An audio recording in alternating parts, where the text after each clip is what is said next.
We are representatives of the impact team at Common Energy. My name is Maya. I use she, her pronouns.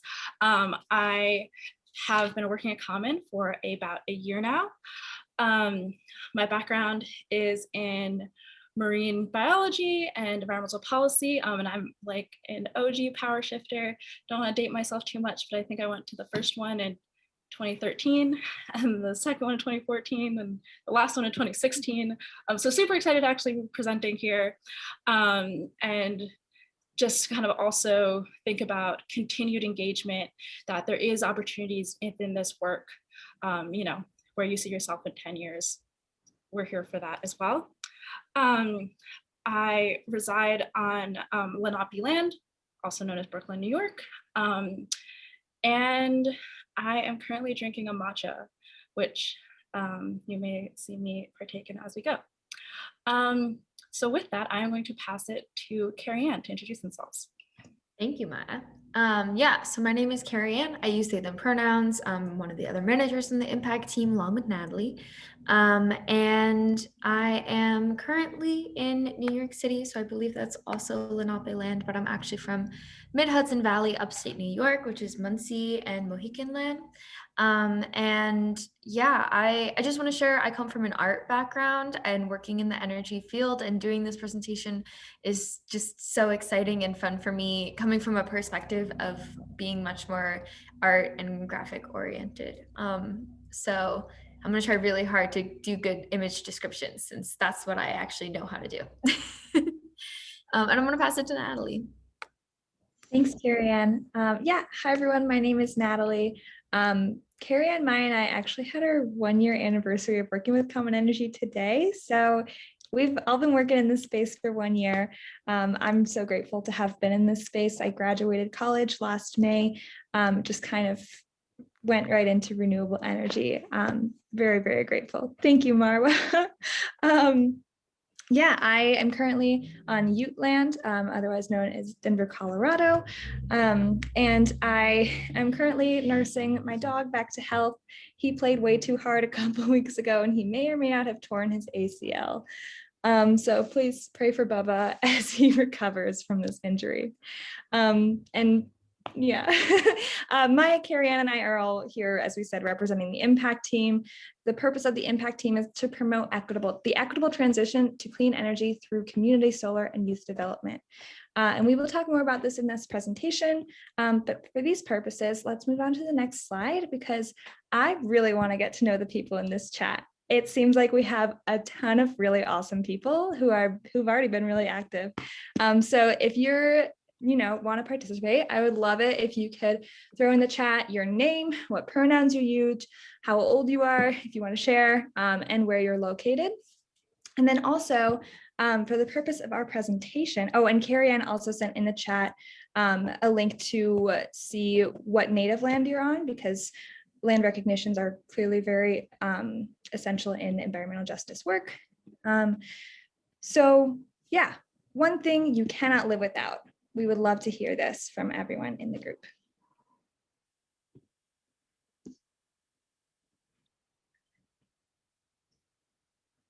Welcome, Christine and Dean. Happy to have you here. Dean the Bean, I like that name. Welcome, Katie. And Katie listed poetry as one thing they could not live without. And Esme, welcome, Esme.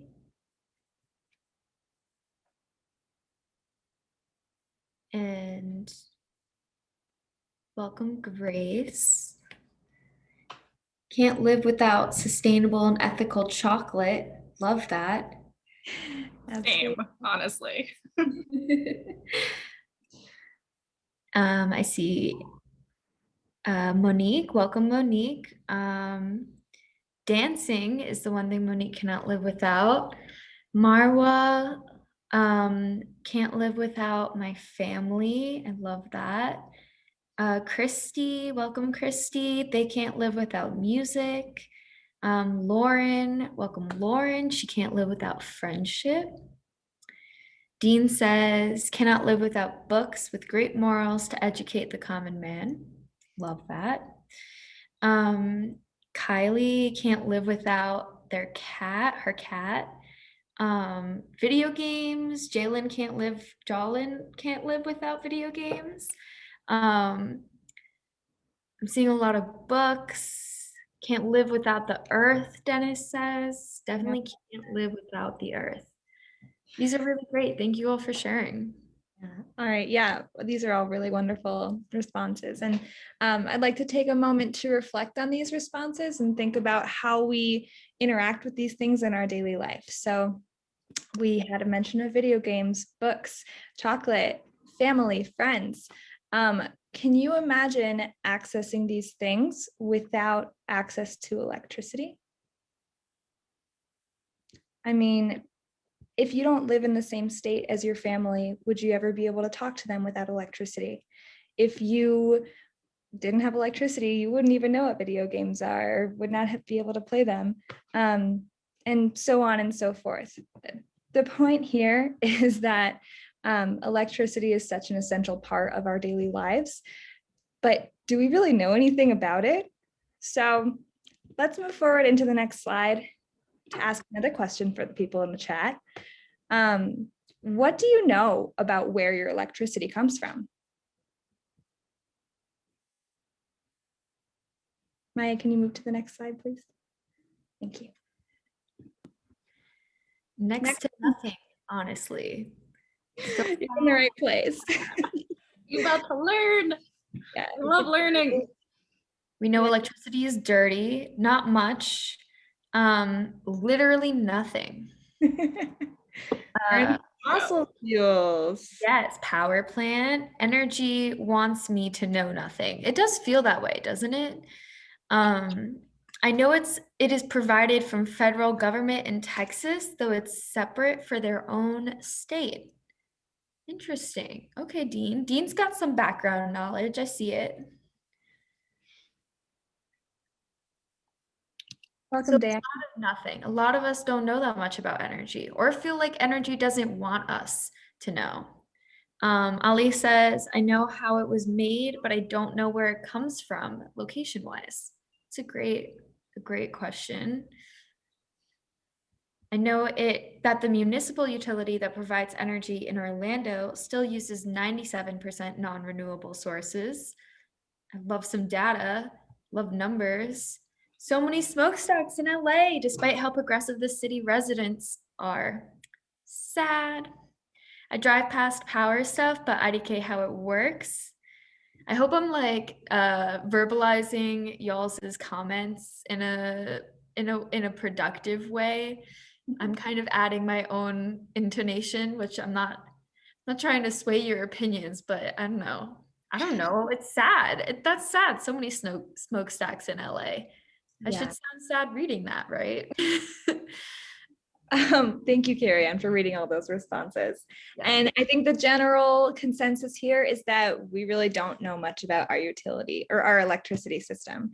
And there are some reasons for that, but there's no reason why we can't educate ourselves.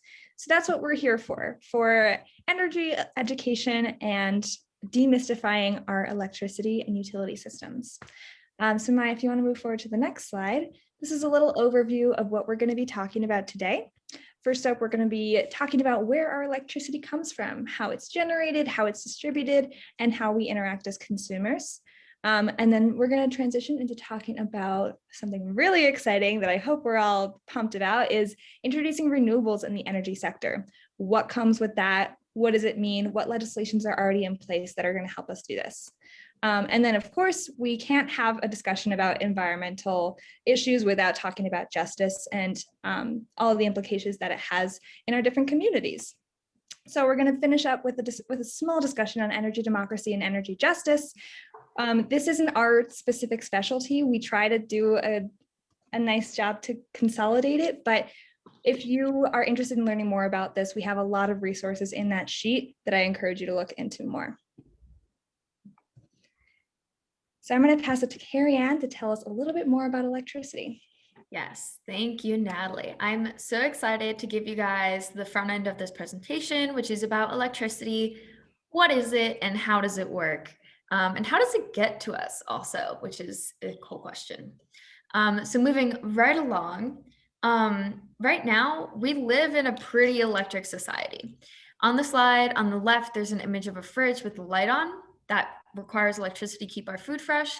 Under that is a video game controller. Somebody mentioned couldn't live without their video games. To the right of that, somebody's typing on a laptop. And then to the right of that is someone scrolling through some channels. I'm sure you've all scrolled before.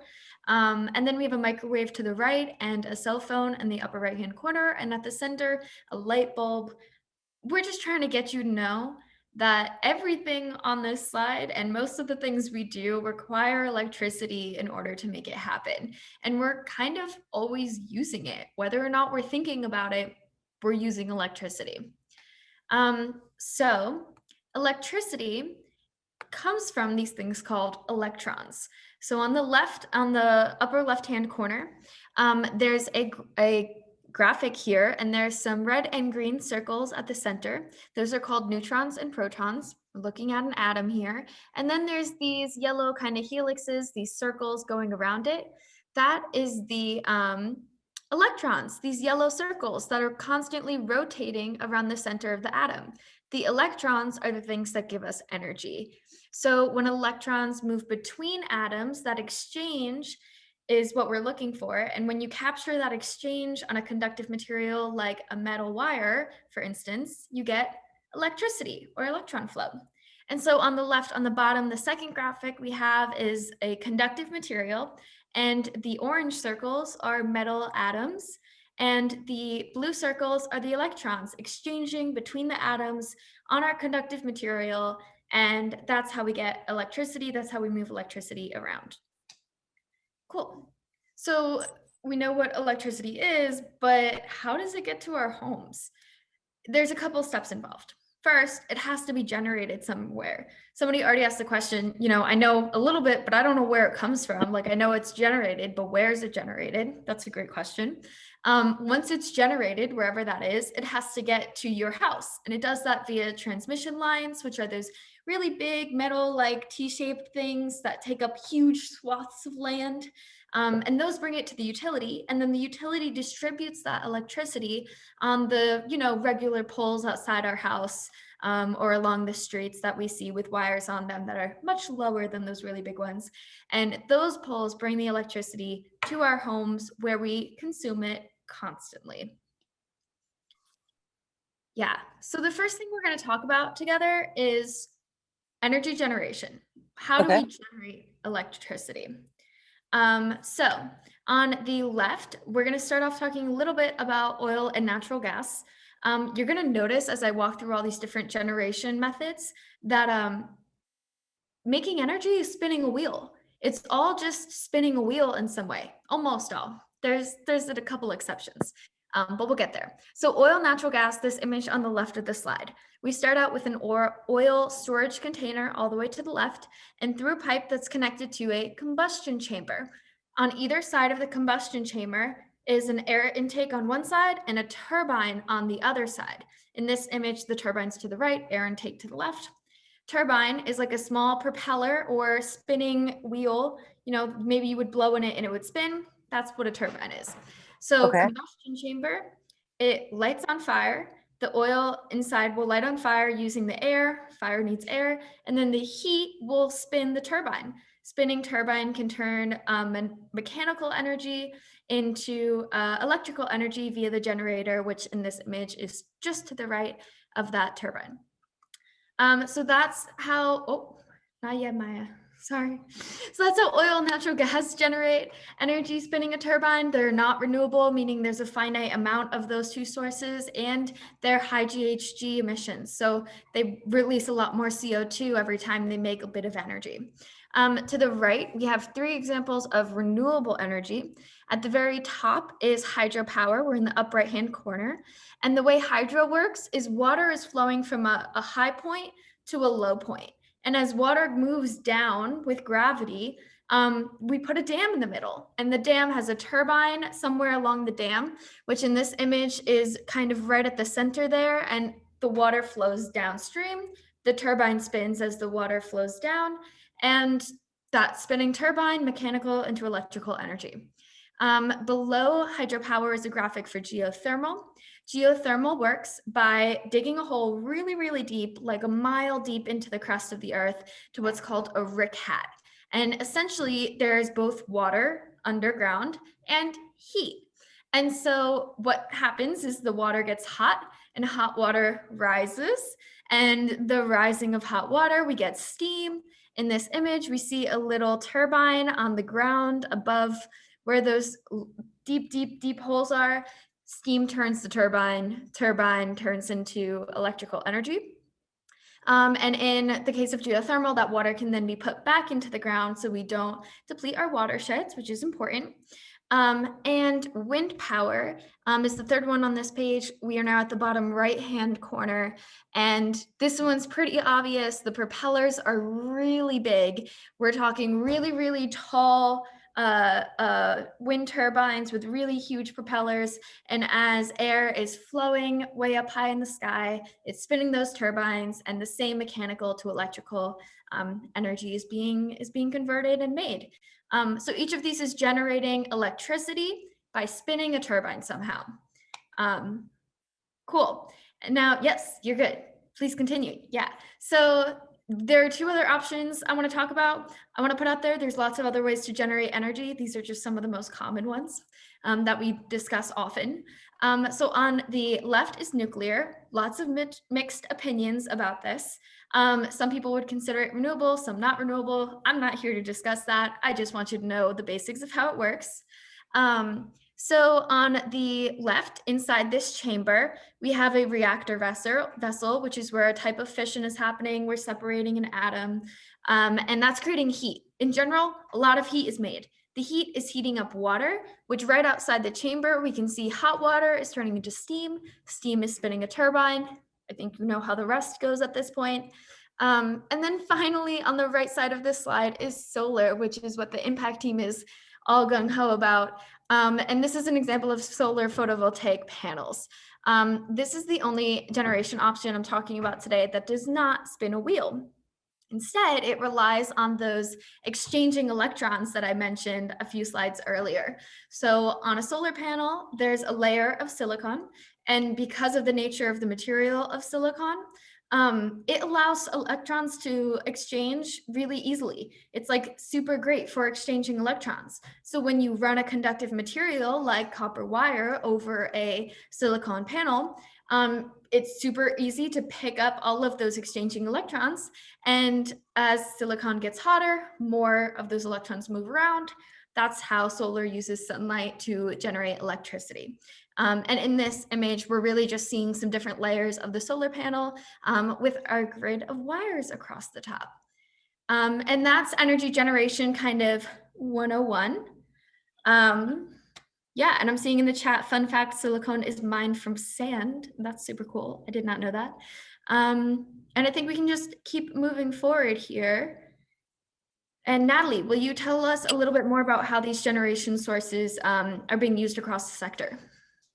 Yeah, absolutely. So on this slide, we have an image of a graph, and this graph depicts the US electricity generation by major source from the year 1950 to 2020. And it includes different sources of electricity that we have, including coal, natural gas, nuclear, renewables, and other. I think the most important point to take away from this slide is to see that we know that we've been majority dependent on coal for our energy generation for a very long time, especially in the United States. And we are beginning to see a decrease in this reliance on coal and an increase in other renewable and non-renewable sources. However, I think for our purposes, we are looking to the hope that we see the market for renewables is increasing. We can move forward here. My There we go. Great. So this slide includes another graph, but this is just the percent of energy of US energy generated in 2020 and where those sources have come from. So we see here that, oh, sorry, Maya, okay, there we go. Yeah, we see here that it's about 35% oil and gas, 22% coal, almost 20% nuclear, and then about shared 20% between wind, solar, hydro, and other. So this graph really just displays the issue that we have here, that the majority of our energy is still coming from oil, gas, and coal, and that we need to increase the amount of renewables on the grid if we're going to address the issue of climate change. So moving forward, we can just go through why we need to do this, because like we talked about before, we're not always connected to the source of our energy. These images help us connect to the source. So we have 3 images on the screen here. The one on the very left is an image of mountaintop removal, which is a method of extracting coal from mountains. And it's really obviously disruptive to the environment and really bad for the surrounding community and ecosystems. On the top right, we have a photo of an oil spill in the ocean. I don't think I need to go into more details about why all of these things are harmful, but I think it's important to reconnect to the sources of our energy and the harms that they're impacting on the planet. The bottom right image is an image of a natural gas well, where they burn the natural gas off and emits methane. All right, so moving forward, we can talk about the impact that burning these fossil fuels has on our environment. We know that burning fossil fuels contributes to increased carbon emissions in the atmosphere. Increased carbon emissions leads to climate change. This is basic climate science. So we know the impacts of temperature change as well. On the right side of the photo on the right of the slide includes a photo of a forest fire. We know that these are increasing with climate change. In the center, we have an image of arid land, which represents desertification. And on the right side, we have an image of a hurricane, which are, of course, increasing due to impacts of climate change. So where does this all connect with us? Here's one fun fact. First fun fact, if we're paying attention here. 25% of total US CO2 emissions comes from the electricity generation that we use in our homes every single day. So this is a really huge contributor to global climate change. The electricity sector has so much power within the climate issue. So what can we do about this, that we're so dependent on fossil fuels for electricity generation, and they're contributing to this huge problem of climate change? So we can move forward into a little feelings check. We just dropped a lot of information. So let's check in with our audience, see how we're feeling. Yeah, so if you want to share a number that maybe you relate to of the memes on the screen, also this is a good time to pause and ask if there are any questions about energy generation, the sources I talked about, or the numbers Natalie was showing us. Any like specific questions? Yes, it's possible. You could answer those now. Okay. And I would just like to ask everybody in this group who is watching, if you could please mute yourselves, just so that we can maintain focus. Yeah, unless you want to ask a question, this is a moment you can unmute and ask a question if you have one. I'm seeing some 4s and 3s in the chat. Yeah, fossil fuels make me feel that way too.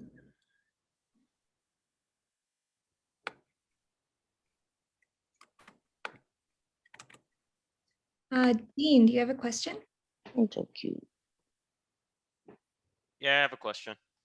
Go ahead and share.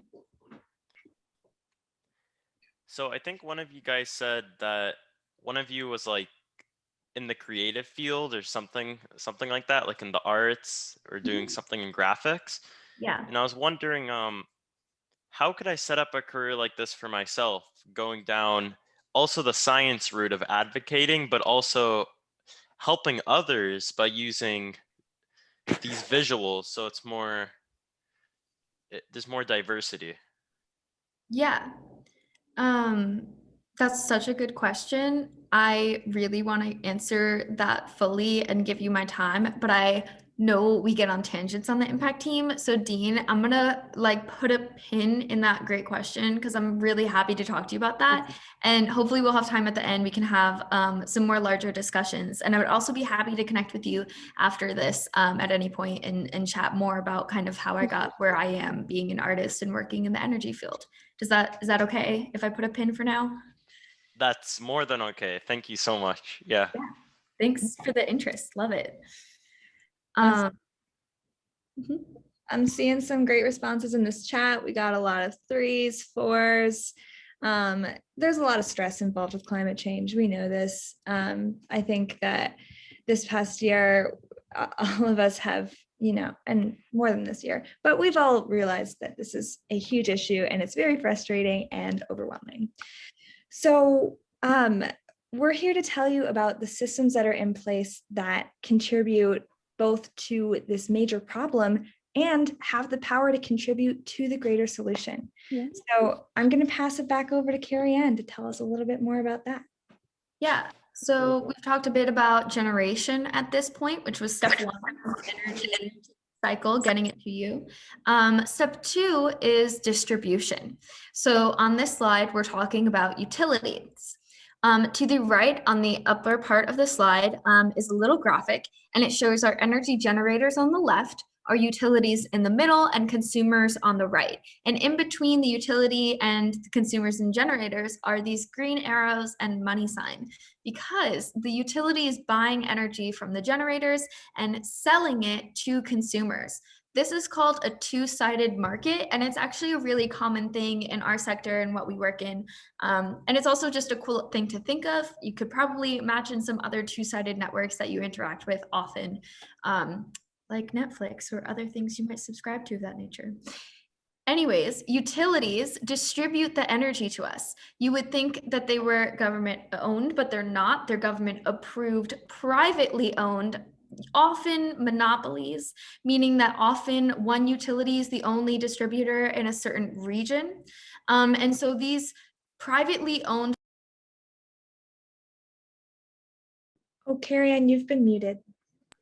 I did not mute myself. I'm sorry. Did I cut off? We heard monopolies are privately owned, utilities, we're getting it. Okay, so utilities are privately owned monopolies. A monopoly meaning that most often, usually in a certain region, there is only one utility servicing the greater area. You don't often have more than one utility in a specific region.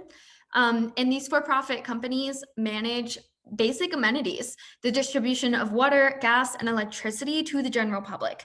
Because they're managing basic amenities, they have to be overseen. We need a watchdog, and that watchdog is the Public Utilities Commission.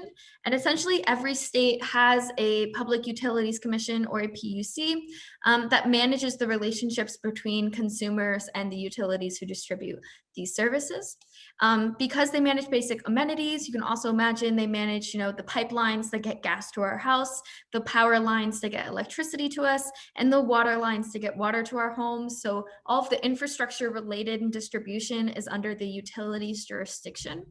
And finally, there are a few different types of these utilities that could exist. One could be an investor-owned utility or an IOU, and another type would be a municipal utility. And we're going to talk more about public utilities commissions, IOUs, and municipal utilities a bit later on in the presentation when we discuss stakeholders and who has a say in energy in general.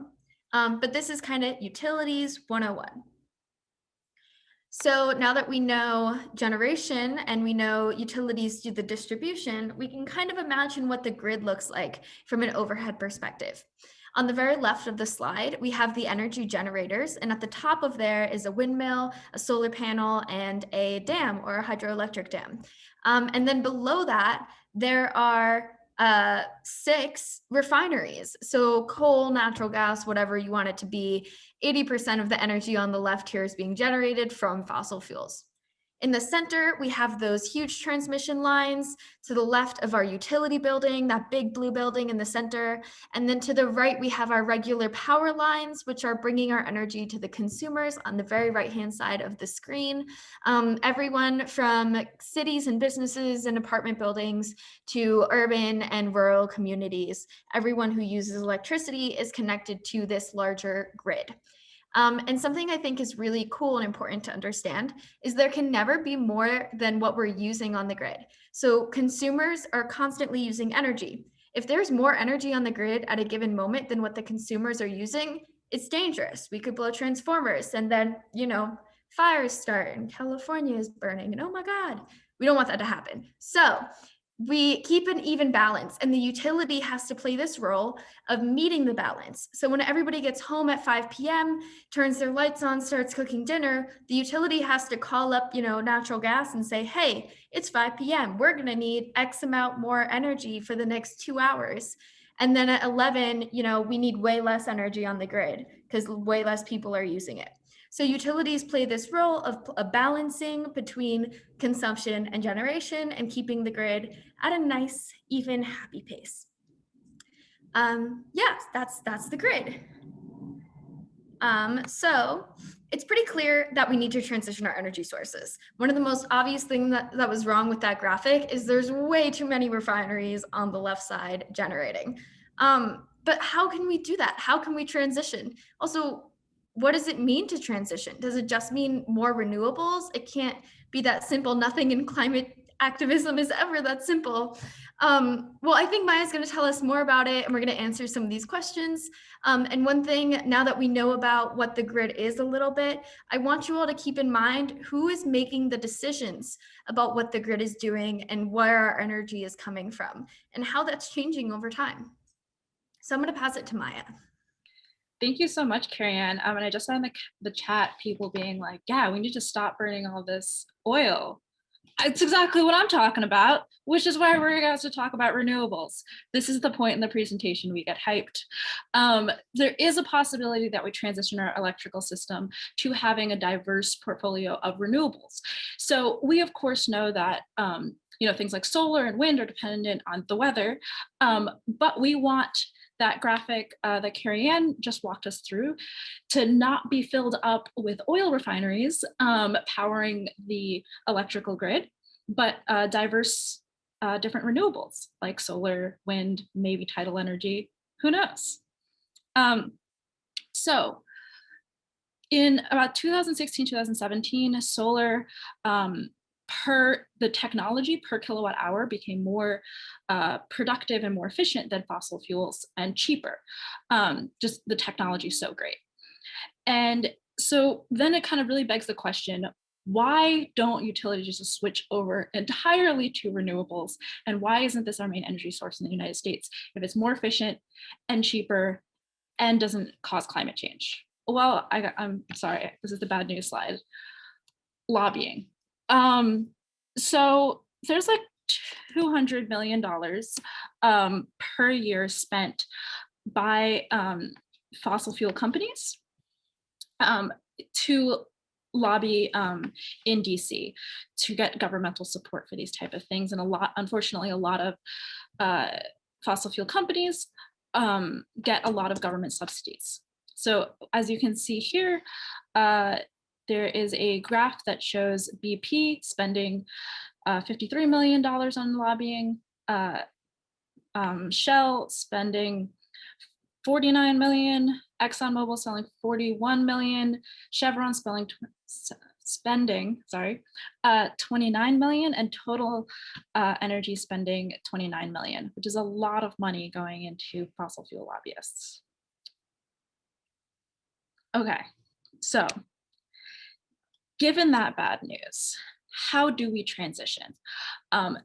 Yes, there's a lot of money going into this, but they're by no means the only entities that have power. We as people have a lot of power in this. So to transition our electricity system to something that's more sustainable, of course, we need to add more renewables to the electrical grid, create a smarter and more efficient electrical grid that has interactions and better able to balance the energy flow, demand and supply, a more efficient distribution, and of course, green jobs that are equitable and inclusive. Ooh, sorry, I clicked the wrong button.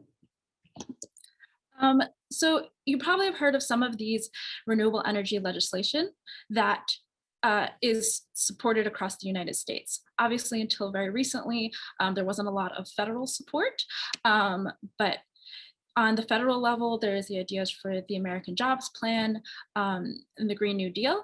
There's also the policy tool of renewable energy portfolio standards, which an organization is setting organization, state, country is setting a goal of how much renewable energy they would like to have on their grid. Some examples of renewable energy policy on a local level in New York is the Climate and Communities Investment Act. In Illinois is the Clean Energy Jobs Act. And then in a number of different states, we have community ownership power administrations, community choice aggregations, and community solar, which we're going to dive a bit into in a little bit. But I'll pass it to Natalie to talk about renewable energy portfolio standards. Thanks, Maya. Thanks for that great summary of all of our legislations that we have in place for renewable development. So one of these things that was mentioned was renewable portfolio standards. Renewable portfolio standards are these statewide goals to reach a certain amount of electricity by a certain year. On the slide here, we have some examples of renewable portfolio standards. New York has a standard or a goal to reach 70% renewable by 2030. Illinois has 100% by 2050. Massachusetts, 80% by 2050. Minnesota, 20% by 2025. Maryland, 70% by 2040. Maine, 80% by 2030. Oregon, 50% by 2040. Rhode Island, 38.5% by 2035. And New Jersey, 50% by 2030. So renewable portfolio standards are active in varying degrees in 30 states and the District of Columbia. So Carrie Ann, would you mind sending in the chat the link for people to find out if their state has renewable portfolio standards? And once they do that, if everybody wants to check out that link and check out what your state is at, and throw it in the chat and let us know what your state's goal is to reach renewable energy. Yeah, so I actually already put it in, and we're having some people respond. Esme asked the great question, is 2050 too late? I definitely have feelings about that. I think it's a kind of unanswerable question, but it's a really great one to be asking. Jalin is saying California has 100% by 2045, but people are working to accelerate it. I'm seeing just some numbers. I don't know what states these are, but I'm seeing 2020, 2045. Yeah. Oh, I see a Great. good. We have some questions coming in. Could you field a couple questions right now, Natalie? Sure. Yeah. So one question that I see in the chat from Grace is, how can states be held accountable to these promises? Through some of the programs that we're going to talk about today. So when renewable energy is generated, it also generates energy credits, which track the amount of renewable energy that we're including on the grid. So this is one way to track how much energy we're achieving and how to hold these states accountable. There are also, a lot of other incentives to participate with renewable portfolio standards. But short answer, all states have different levels of accountability for reaching these goals. And the hope is that hopefully we can get an administration. We have a somewhat good administration in place right now that will make these policies more encompassing and more binding.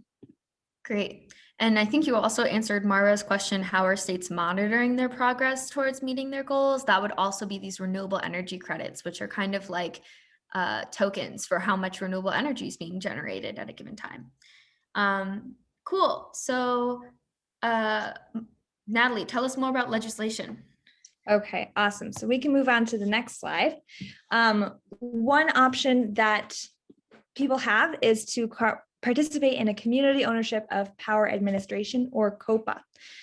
This is a legal authority to provide funding in order to terminate contracts with investor-owned utilities. So this is an option that people have to kind of like opt out of their utility and to create their own that's a cooperative utility with investing power. This is a really cool opportunity for communities to collaborate on, fighting back against this oppressive industry of utilities, and also supporting new community jobs and projects. So this is one example of community engagement with energy. If we want to move forward, we can talk about another, which is community choice aggregation. So when a local government obtains energy from an alternative supplier, their transmission and distribution services stay the same with the same utility. So community choice aggregation allows local governments to generate this power on behalf of their residents, businesses, and municipal accounts. It also enables communities to negotiate better rates with their suppliers. And what we're really interested in is that it lets people choose what energy source they want with their community. So there is a couple little images down below of a community telling their utility, we want to choose a solar farm. And the utility says, okay, I'll connect you. Thank you, Maya, for going through those animations. And now we can see that the utility is enabling the connection of the community to this solar farm. So they're still receiving their energy through their existing utility, but it's from a locally sourced clean energy generation. Great, so let's move forward into another example of clean energy legislation, which is state solar incentives. This is within renewable portfolio standards. There are a lot of incentives to support renewable energy development. Our team on the impact team, we specifically work with solar. So we just wanted to give you some examples of the programs that we're working with, including Oregon Community Solar Program, Illinois Shines, New Jersey Clean Energy Program, Smart Massachusetts Program, and the New York Sun Program. So within these programs are multiple options for people to participate in the transition to clean energy. And I would definitely encourage you to check out the resources that we've sent in that sheet to see what kind of programs are available in your state. So finally, we've come to community solar, which is our field of expertise. Really excited to be sharing this with you. Community solar is a really amazing opportunity for individuals to participate in the transition to clean energy with their communities. So community solar sources regional renewable energy that's connected directly to the grid. And in this graphic here, we have an image of a solar farm, which generates energy from the sun, as Carrie explained.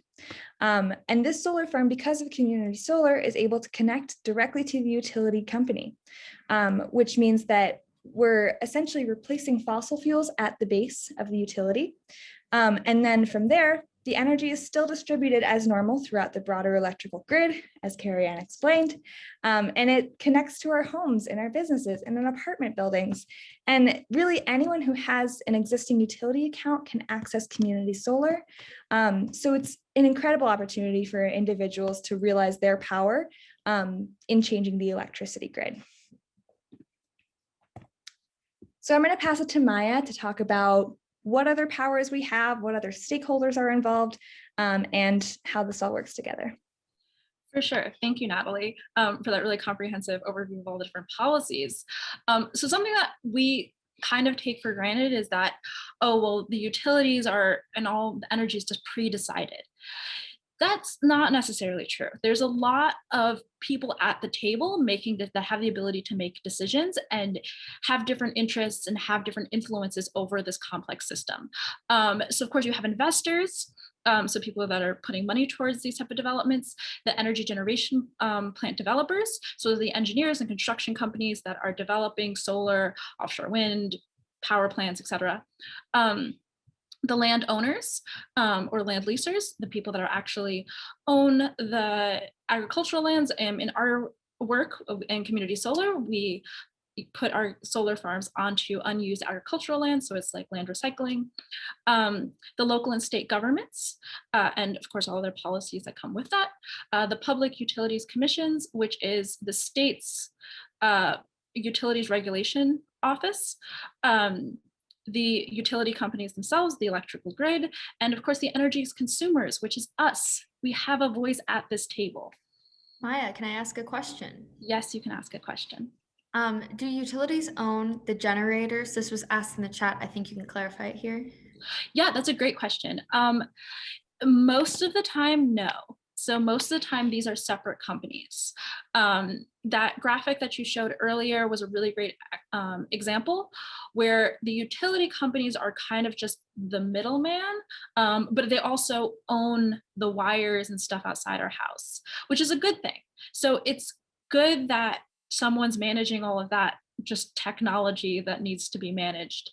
And the utility company has a bunch of engineers that work 24/7, making sure that energy is produced and consumed at the right rate and balancing those numbers endlessly. But they are buying the physical electrons from the various different energy production plants. And of course, our goal is to have more and more of those energy production plants to be from renewable sources instead of fossil fuels. Awesome. Cool. I'll feel good about that. All right. So as a stakeholder, we have a fair amount of a role in energy consumption, of course. We're literally half of the equation for calculating how much energy the world needs. So the average American household uses 900 kilowatt hours of electricity per month, and we are, of course, determining the electricity demand. Therefore, we have a seat at the table and have a choice in what happens within this larger system, and of course, where our energy comes from. So as energy consumers, we fully have the right to complain, to say things back to our utility company, have public participation in any public forums, let that be on the state level, the Public Commission's office, the Public Utilities Office, I mean, or anything like that. There is, through the Department of Energy on a federal level, there's always a comment section for stakeholder participation. And that can be, you know, do you just live close by a power plant or something? You can have a voice in that. You have the right to sign up for payment plans or budget billing to manage your costs. And you have the rights to access energy assistance programs, which are targeted towards LMI communities or low and moderate income folks to receive additional savings or discounts on your electricity. Because as we probably know, lower income folks in the United States spend a wildly disproportionate amount of their monthly income on utilities. And that is, as we all know, a necessity to live at this point in time. Okay, so we have rights, we are now educated about them, and we're empowered to do something about them. Yeah. So what are we gonna do? Well, I'm going to start off by recapping all of the great information that you and Natalie just gave us. Starting out with renewable portfolio standards, which are statewide promises to have a certain amount of renewable energy. When states make those promises, they create legislations to support them, to make sure they're going to get those goals completed. And some of the legislations Natalie told us about were COPA, community choice aggregation, and community solar, which is very dear to the hearts of the impact team. And then Maya told us a bit about stakeholders and becoming a stakeholder and people who have like an actual voice in deciding where our energy comes from, which leads us to people power. If people got to choose, people would choose renewable. If you had to choose where your energy came from, if you just said to me, I want my energy to come from here, and it started happening tomorrow, where would you want to get your energy from? You would want to get it from renewables. That's what it's all about. And basically these new legislations that Natalie talked about and becoming a stakeholder, all of this is a really recent development in giving consumers more autonomous ability of deciding these basic amenities and where they come from and how they affect our environment. Okay. Lots of great info. If you have any questions on this section of the presentation, put them in the chat. And in the meantime, we have another feelings check. So this feelings check is around this idea that Carrie Ann just brought up, that we have the power to transition our power, that this is something that is in the hands of the people because of new legislations and because we're becoming more of a stakeholder in this field. So how are we feeling about this? Grace is a 4. Always hope there is. And for anyone who needs visual interpretation, we have one. The first image is Homer Simpson saying whoop whoop. Second image is a small child running in excitement saying, oh, heck yeah. Third image is Pikachu with a surprised and shocked look on their face. Image number 4 is Yoda saying, always hope there is. Image number 5 is Oprah giving her classic shout out to the crowd, super excited. And image number 6 is Kermit the Frog drinking some tea, which is always a little ambiguous, but you know. I think the tea here is that we have more power than we think we do. That's the tea. We're spilling that tea. I do have a question in the chat. What do we say when others say that things needed to produce solar panels and that nature take too much? I think too much materials. Maya, tell me, what do we say? Pick me. I have an answer for this. So I get this question a lot. The physical materials that takes to produce solar panels is one, more sustainable than any other piece of technology, including the laptop you're currently talking to me on. So just dropping that. They last on average 20 years, and most of the parts can be recycled. In Europe, there's even more progressive recycling programs. So hopefully within the next 20 years, because we're really just developing all the solar stuff now, 20 years from now, in 2040, the United States will get it together and also implement such programs. That all being said, that's more like end of the life. Within its productivity stage, so like per pound of physical material that is used to create a solar panel, that solar panel throughout its lifetime will be able to net 300 times that in energy production. So it costs, let's say, 1 cent. Like we want to just do like translate it to money. If it costs like 1 cent to make it, or $1 to make it, then it makes you $300. So it's like a really solid investment. You know, if someone was like, hey Maya, buy the stock for $1, and then 5 years from now they gave me $300, I'd be like, that was a good one, you know. And then the larger thing, of course, is that yes, all of this does require materials to create, and I am by no means saying that it is a perfect system, and there is of course room for growth and improving the technology, but the alternative is fossil fuels, which we already went into how bad that is. Yeah. You shouldn't continue to be at this conversation if you haven't been convinced on how bad that is yet. So there's definitely a lot to be said, and I'm not saying the solar is perfect, but there's a lot of good to be done. Yeah, thanks, Maya. That's a great response. Adding to that question, Kaylin asked, or that it's not dependable. And I kind of want to answer this one because I like this one a lot. When we talk about a sustainable and resilient energy sector, we also mean diversifying energy generation. So thinking back to that image of the grid, that overview that we had, on the left-hand side, if all of our generators were solar panels, you're right, it would not be dependable. We would not have consistent sun at a consistent rate to be able to be supplying everybody energy at the same time using only solar panels. But in order for the energy sector to be resilient, we need to diversify. We need to have hydro, and we need to have wind, and we need to have like offshore wind. And then there's also wave. Like we need lots of different options for generating it at lots of different rates at lots of different times of the day. Again, we talked about the utility needing to play this balancing act between the demand and the production. Well, if the demand is going to fluctuate throughout the day, then the production has every right to fluctuate as well. And that even means fluctuating across different generators. So it's okay that it's not dependable, because in an ideal energy utopia, we would not have all solar. We would have all different types of energy generation, and it would be absolutely magical.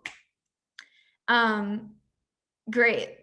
We can move forward. I think we've answered the questions. Just want to say, love Jalen's progression. Where did you start? Started at oh, I don't know, but transitioned to a 2, say, oh heck yeah, and then went into a 5 and said, yeah. So I love that. Thank you for sharing your journey with us. I also wanted to just add, I think I saw something in here for a question about batteries.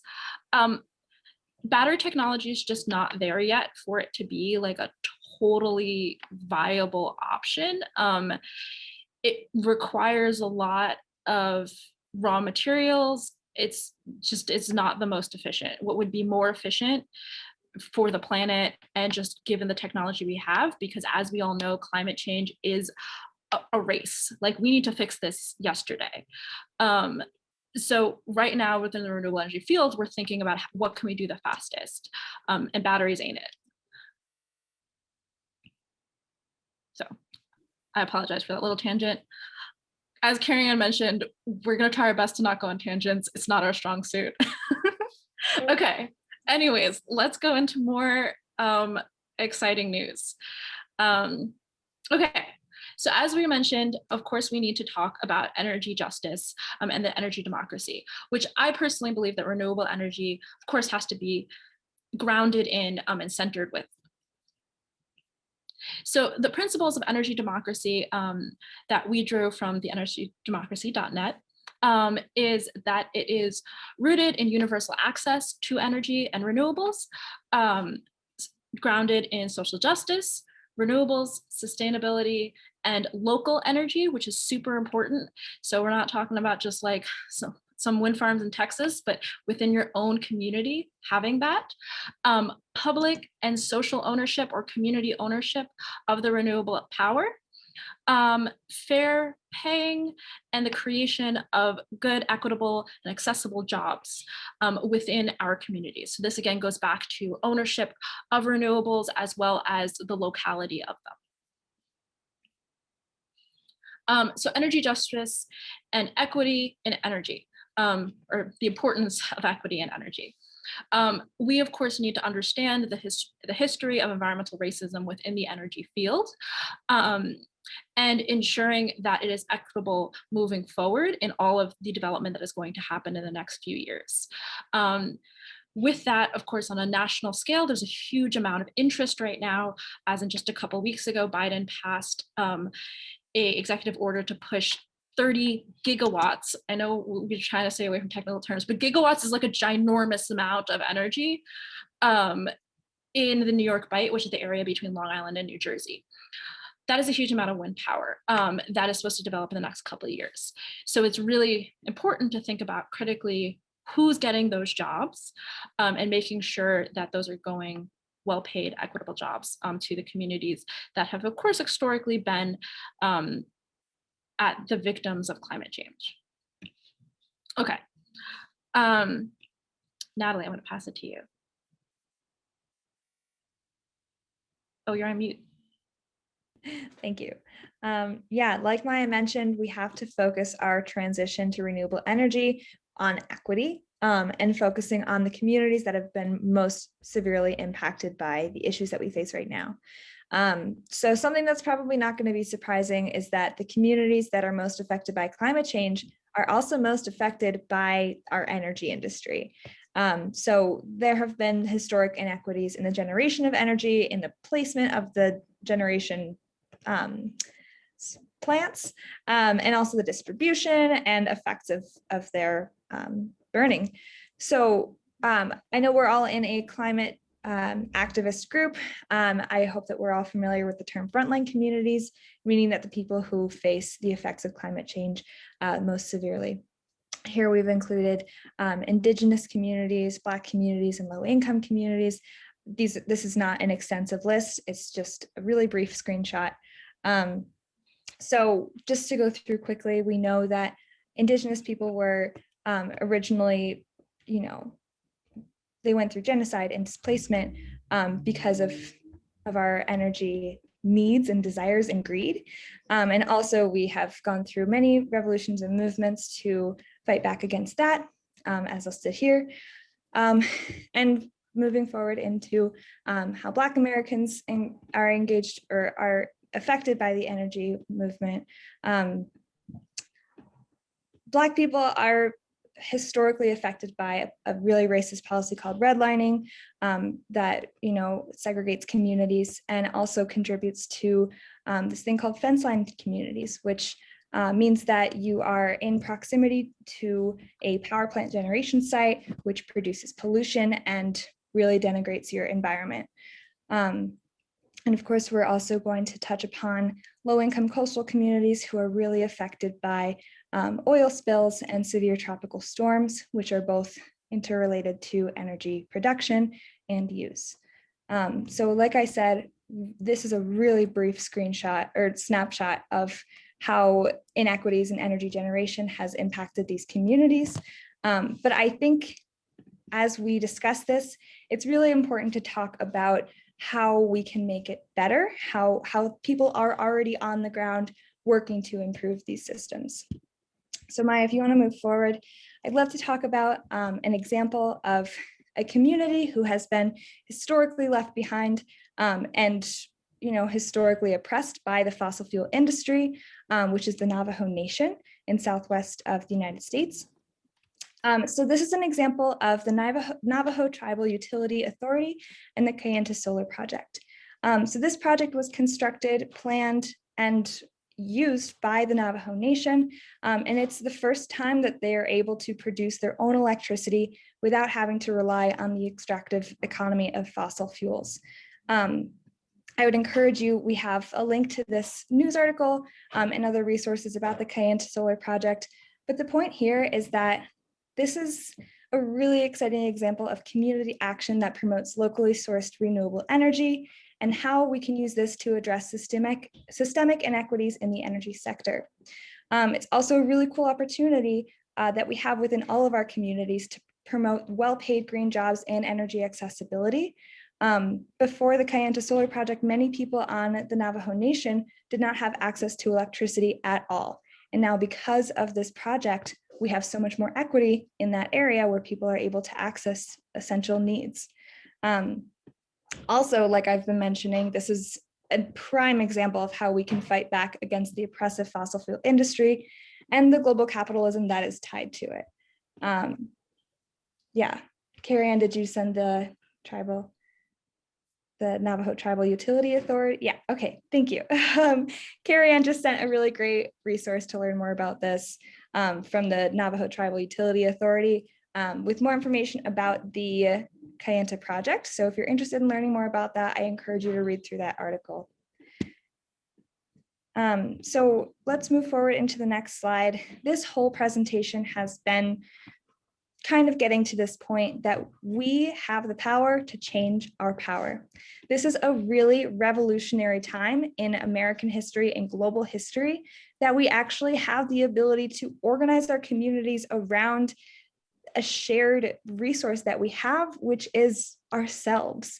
You know, like we've been talking about all of these opportunities to engage in local renewable action, local environmental justice actions, and we have more resources about that in the document as well.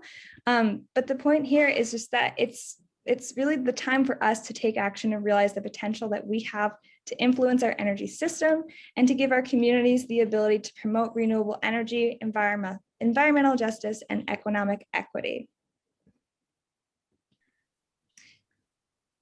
And I'll pass it to Carrie Ann to talk about our action steps. Yes, so we are almost done with our presentation. I appreciate y'all holding out with us, and I think we were going to have 15 minutes or so to chat amongst us and see what the feelings are. But we do want to give you some actions to walk away with so you feel like you know what you're supposed to do next with all this great information. And we've given you so much information, so don't worry, the slides are available to you for the future. First, definitely look up your state's renewable energy incentives. See if they have any state programs that are enabling people to access renewable energy for free, which several of the programs we talked about today are completely free to sign up for, and anyone with a utility bill can access them. Then I would definitely suggest looking for a Clean Energy Jobs Act that many states are currently building individually. Hopefully, maybe one day we'll have that federal one pass. But some ones that we're familiar with are New York Renews, Illinois Green Alliance, and 350 are all working on different versions of the same clean energy jobs proposals. They're called like CJA and CCIA. They all have similar initiatives and motives that they're working towards in different states. If you're interested, you can find a community solar project near you, get your parents to sign up, get your roommates to sign up with you. You can find a lot of different providers at energysage.com. If you're interested and you're in one of the states that are impact team services, I'm happy to talk to you about getting you connected to a common energy solar farm since we work in community solar. That's why we love talking about energy. There's other options too. You could talk with your larger community about community choice aggregation. You could talk about accessing renewables or building solar on your own home. Lots of options like that. And then lastly, our last two, join the impact team. Who's the impact team? I'll tell you next. And spread the word. Fossil fuels are not the only option. If you walk away with any take action, it's that this information is free. This information exists. And even though we don't know it, that just means everyone else doesn't know it too. So go out and tell other people, hey, did you know you can choose where your energy comes from? You don't have to be a bystander to the fossil fuels like whole mission. Like we don't have to do that anymore. That is so 19th century. This is 21st century. We decide. Okay, next slide, impact team. The impact team is a part of Common Energy. We hire young people, high school, college, and recent graduates, students to do outreach in their community, to network with people, and to educate and advocate for community solar programs in the 9 states that we work in. And we offer kind of professional development, and we're able to pay people to do this type of advocacy work with us. This is one of the few positions I've come across in life where I can be a climate advocate and get paid for it, which is mind-blowing. I love this. And I think we've seen so many people come through our program. We've trained over 300 clean energy advocates in our first year of existence. And I have seen so many people come from really sad presentations to really amazing and just so well developed speakers and presenters and all of the professional development skills you can imagine. This slide was made by our recruiter, so these are just some things we like to share if anyone's interested in joining the impact team. We'll be at Tuesday night's career fair, and you can ask us more questions about kind of what we do, how you get paid for it, and why it's awesome. And then the last slide, we love ending it on a positive note in the impact team. So these are our numbers. In the last year, our first year of existence, we have connected 800 plus homes to renewable energy. And when I say homes, I mean apartments and leases and standalone buildings. Literally anyone with a utility bill can be connected, and we've connected 800 people. Connecting those people will be preventing 49 million pounds of CO2 over the next 20 years, which is the average lifeline of a solar farm, words. Lifespan of a solar farm. Thank you. So this is our impact statement. This is what we do. This is why we're passionate about it. And we love tangible impact on the impact team. And yeah, just some happy numbers to end on. So Maya, if you want to stop presenting, I do have a few questions that we've collected from the chat that I think we could discuss a little bit. And then if there's more questions from people, we can discuss those too. Before we get into that, I just want to give a shout out to Marwa, who said, I was so inspired by y'all and ended up doing some outreach during the presentation. For everyone else, Marwa is a member of the impact team and has been so wonderful. Thank you so much for sharing that, Marwa. I'm glad we were able to inspire you.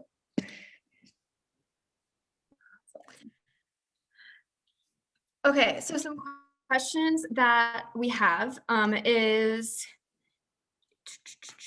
okay, I like the one to start. Can you give us a sense of scale? What is 900 kilowatt hours per home?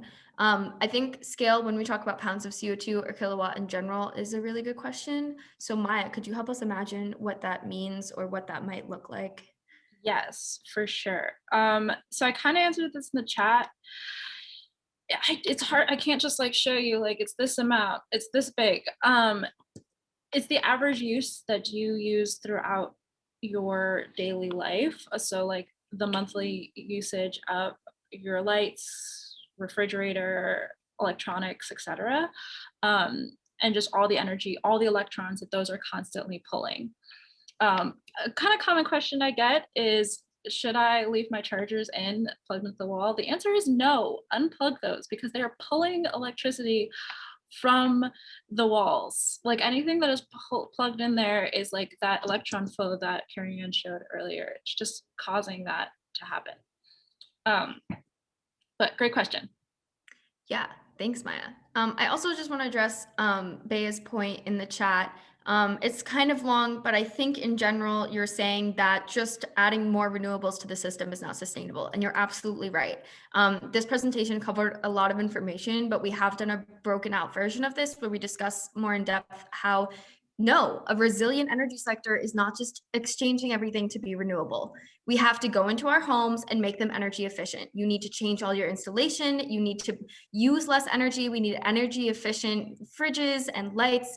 I mean, like large scale energy efficiency on the consumer side, and then really, really, really technologically advanced communication systems on the distribution side. When we talk about a smart grid, and a smart grid is something brought up in the Paris Climate Agreement, in the Green New Deal, in all these different legislations, a smart grid means that instead of a 60-year-old computer at the utility calculating how much energy they use and calculating how much energy we need, if I asked Alexa to do the same math equation, Alexa would do it so much faster than the current computer sitting at the utility is doing it.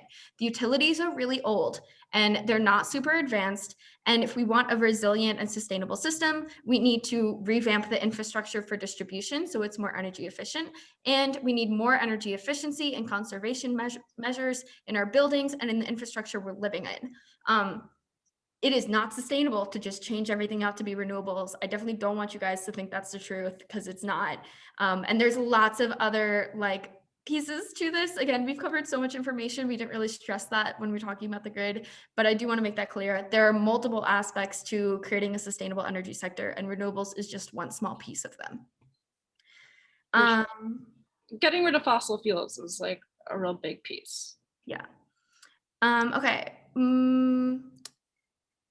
What are some ways we can empower people to take control of their energy, especially since the energy sector is so complicated and inaccessible to understand? Yeah, I think that's a great question. Obviously, we went through a couple good options in obviously supporting state policies. If your state doesn't have a renewable energy portfolio standard, start thinking about, you know, who are the agencies, trying to do some research about that. We have a lot of the resources for the states that do. Unfortunately, it's not across the board.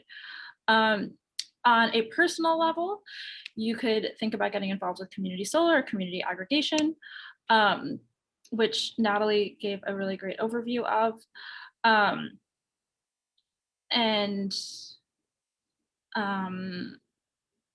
Thinking about support, thinking about supporting different policies. I'm not sure else. Natalie, do you have things to add to that? Yeah, something that I threw in the chat while you were talking about the stakeholders in the energy system. Something that I learned this past year is that the Public Utilities Commission that actually makes the regulations for our energy system, it's made out of people who are elected. So we can vote for the people who make these decisions, who have all the power over our utilities and regulations. So I would definitely look into who's on your public utilities board and see, you know, what they might be up to, who they might be, you know, getting their checks from. But yeah, also just to engage in your local communities however you can. I would honestly just Google like environmental justice organization, enter location, and see if there's any way that you can be involved in the movement that's happening near you. Cool. Esme just asked a great follow-up to that. Are all PUCs elected? I thought some were appointed. Some of them are appointed. That's a great point. Thank you for the clarification, Esme. But we do have some electoral power over that. So However we can utilize that, I think is always really important. Nice. If there are any more specific questions, please put them in the chat. Feel free to unmute and ask away. I have one more kind of general question we've collected, which is way from the beginning. Somebody asked, would you say that we need electricity to get electricity, like oil drilling for these generators? For the generators? I think the general idea of like, do we need electricity to get the resources to make the electricity? Yeah. So again, it really depends on which renewables we're talking about. Because with solar, wind, tidal energy, like to run them, like on a, it's the wind that's turning the turbines or the water that's turning the turbines. Those do not require any additional electricity. For the physical development of the wind turbines or solar panels, it's about the raw materials and thinking critically about where we're getting those raw materials from and making sure that that minimizes extraction. And at the very least, they have recycle programs to reutilize that material. The carbon footprints for making any object is not zero, but the amount that of energy they produce is radically is a net positive. I would like to address Bia's comments in the chat as well. I totally hear you and I'm there with you. I think that the purpose of this presentation was not to force any specific, ideas. It's more to foster this idea that our transition to clean energy needs to be based in a community. It needs to be centered around the people who are going to be the most affected.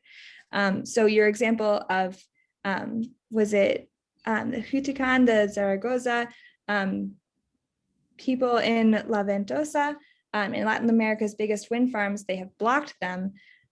We need to listen to communities on what they feel is the most effective and most beneficial. And it's not that, we need to make this mandate for, mass wind farms, mass solar farms. It needs to be locally sourced and it needs to be locally based. So we need to have community discussion about this. And that's kind of our call to action, is so that everybody can get involved in their local community so that we can have this, organization between all of us who do care and who want to make a difference. Yeah, I'll also say, this is different in America, but I think a lot of the times when we're building new renewables, our business, specifically Common Energy, works with developers who do not do deforestation, who work only on unused agricultural lands, and who are building solar farms within the local communities that they're going to be used in. There's a sense of knowing your place and being able to understand okay, renewable energy is good, but it should never come at the expense, especially of First Peoples or First Nation peoples. I think this article specifically is just expanding how Indigenous peoples are kind of getting the brute end of this renewable energy generation. And I just want to say that that's not how our group specifically works, but that in general, that's not a very good practice to have. And as Natalie said, communicating with communities and building community relationships and asking communities what they want first before you do it is a great way, one, to prevent these things from happening, and two, to ensure you're working with a community towards a more sustainable and resilient energy sector. 100%. Carrie, I would also like to kind of highlight the idea of choice, and that we really highlighted a lot throughout our presentation, is that what is historically really bad with the energy sector is that the ability of choice was taken away from all peoples. And that choice was defaultly given to the fossil fuel companies. And policy and regulation should allow us to make a choice given the cool technology that is out there today, whatever the people actually want. Yeah. Okay. We've answered all the questions I have from the chat that went unanswered. Are there anything before these last few minutes end people want more information on? Any specific questions? Maya's an excellent clean energy professional. If you've got some professional questions about how Maya got here, I'm sure she'd answer those if you're interested in our sector. Yeah, kind of open floor. Also, Mar was on the call, and she's a member of our program.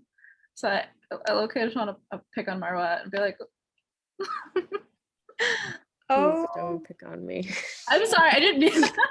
I was just like, one, honored that you're here. Yeah. Two, to say that the impact team is a really growing program, and we are excited to hopefully have more people join us like Marwa.